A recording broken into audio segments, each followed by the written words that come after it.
السلام عليكم ورحمة الله وبركاته. ازيكم عاملين ايه؟ يا رب دايما تكونوا بخير. النهاردة بقى يا حبايبي هنصور عند الفراخ البيضة. الفراخ البيضة بتاعتنا النهاردة عمرها 36 يوم. بكرة ان شاء الله بإذن الله هنذبح الفراخ بتاعتنا، عشان هما كده ما شاء الله يعني وزنهم كبر، وعايزين بقى ننضف المكان عشان نجيب دورة رمضان. لو اي حد عايز يجيب بقى دورة جديدة رمضان يبدأ معنا ان شاء الله بإذن الله. هنجيبها يا يوم السبت يا يوم الحد بإذن الله. بصوا زي ما انتوا شايفين الفراخ اهي، بسم الله ما شاء الله. وهنوزن معاكم كمان النهاردة ونوريكم الأوزان عاملة ايه. زي ما انتوا شايفين الفراخ جعانة وما عندهاش مية اهي، ماشي، ولا أكل.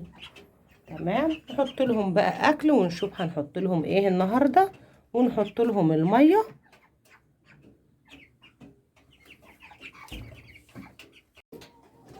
تعالوا بقى نحط لهم الميه ونحط لهم الاكل ونشوف هنحط لهم ايه. هنا الميه حبايبي زي ما انتم متعودين ان انا بركنها كده في العش على جنب عشان تاخد درجه حراره المكان. ما ينفعش كده نجيب ميه من الحنفيه ساقعه ونحطها للفراخ.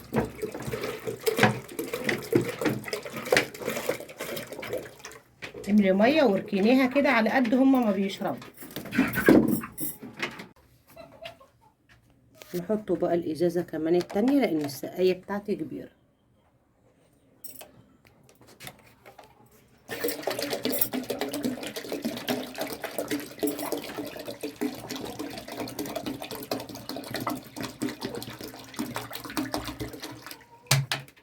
هنا بقى معايا بصلايه كبيره واربع فصوص او 3 كده من التوم وليمونيه كبيره ونص فنجان من الخل. هناخد بقى هنا يا حبايبي الميه هنا نحطها على الميه، يعني نعصر بقى كل ده. التفل نحطه على الاكل والميه نحطها، يعني اللي هينزل مني بقى من الخلطه بتاعتنا دي نحطها على الميه كده، نصفيها على الميه بالشكل ده. قبل الفراخ كده ما تذبحيها بيومين 3 لازم تعملي كده. انا بعمل بالليل وبالنهار، يعني بالليل بنحط لهم برضو بصل وتوم وليمون وخل، ليمونية كده كبيرة و3 فصوص من التوم وبصلية كبيرة. وبالليل بنعصر كده المية على المية. بصوا العصير كده بتاع البصل وبتاع التوم وبتاع الليمون والخل بنعصره كده حبايبي على المية. والتفل ده بناخده نحطه على العلف، يعني احنا بنعمل كده بالليل وبالنهار اخر 3 ايام. بيخلي بقى طعم الفراخ بتاعتك كده مسكر وطعمه حلو قوي قوي قوي.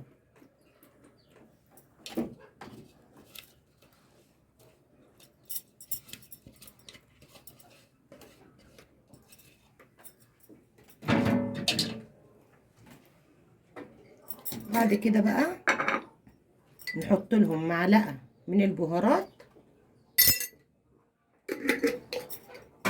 ونقلب الكلام ده كله مع بعضه كويس.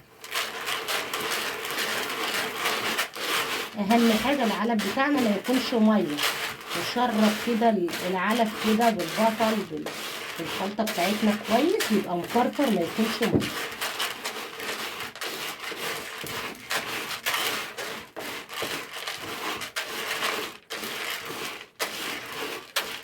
ادعكوا كده مع بعض وكده كويس.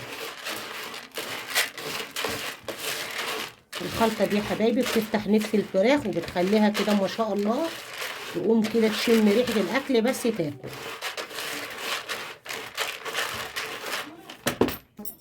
يلا بقى نحط لهم الاكل عشان يفطروا كده معانا.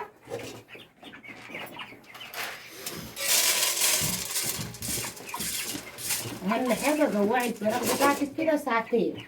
الفراخ ما شاء الله كبيره مش صغيره، جوعيها كده ساعتين عشان اول ما تحط الاكل كده تنزل على الاكل وتاكل. جوعيها وعطشيها، يعني شيل الميه وشيل الاكل من قدامها.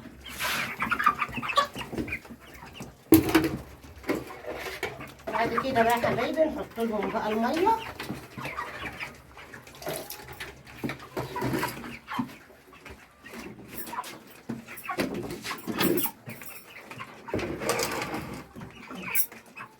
هم هياكلوا ويروحوا يشربوا من الميه.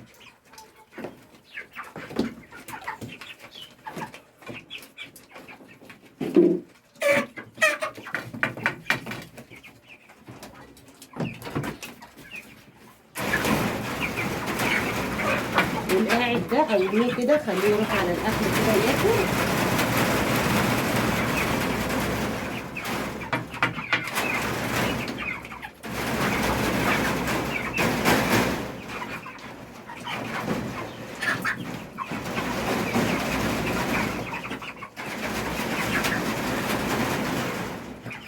زي ما انتوا شايفين الفراخ بتاعتنا هي بتاكل ما شاء الله. بقى كده نجيب فرخايه كده نوزنها ونشوف الامر. بسم الله الرحمن الرحيم. بسم الله ما شاء الله.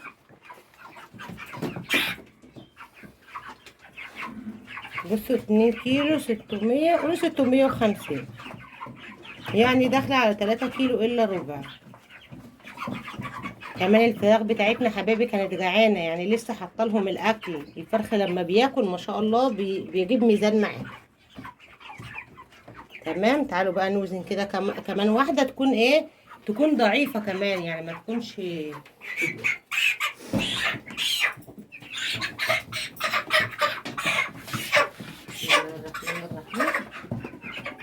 ما شاء الله. بسم الله ما شاء الله. 2 كيلو 800.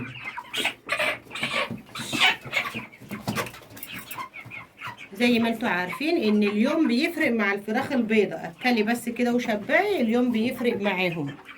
احنا فراخنا حبايبي لسه ليها يعني 36 يوم، لو سبتيها 40 يوم هتعدي معاكي 3 كيلو ونص.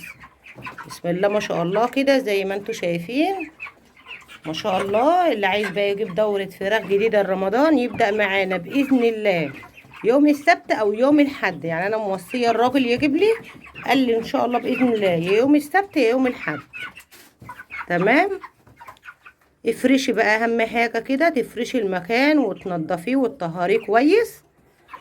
وأهم حاجة حبايبي دلوقتي قبل ما نجيب الفراخ بتاعتنا ندفي المكان كويس. يعني ما تجيبيش الفراخ وبعد كده تدفي، لأ، دفي الاول المكان بتاعك وبعد كده هاتي الفراخ وحطيها في المكان.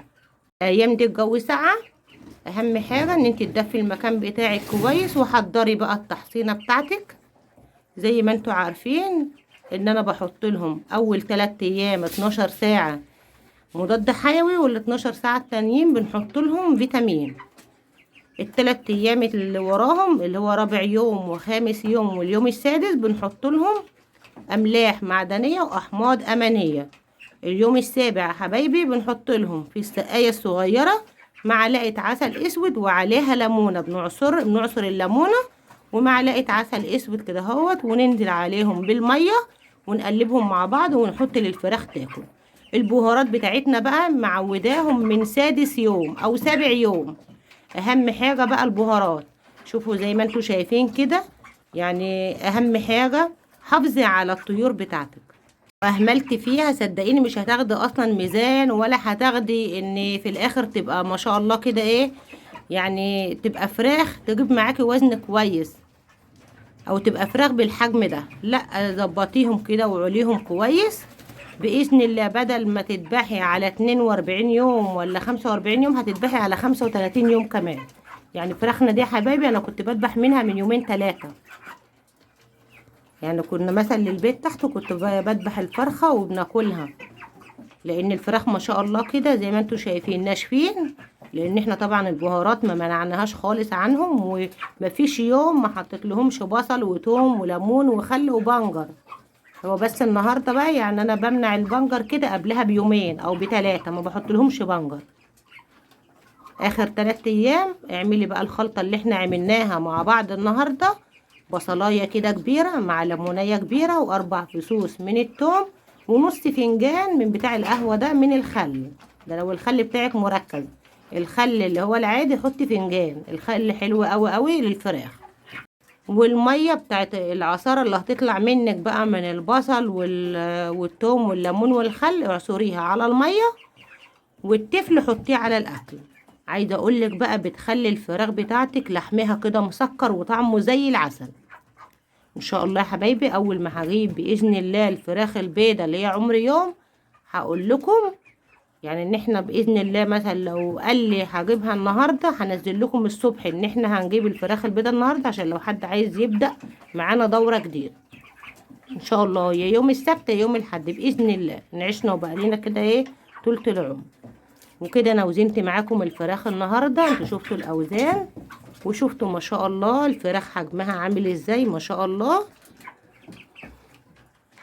الفراخ يا حبايبي طبعا لازم نحط لها مضاد سموم، يعني زي ما قلت لكم اليوم التاسع ده بننزل لها مضاد سموم. هاتي كده مضاد سموم عندك، وهاتي فيتامين جاهزيه، وهاتي مضاد حيوي، عشان ان شاء الله نبدأ كده دورة جديدة مع بعض.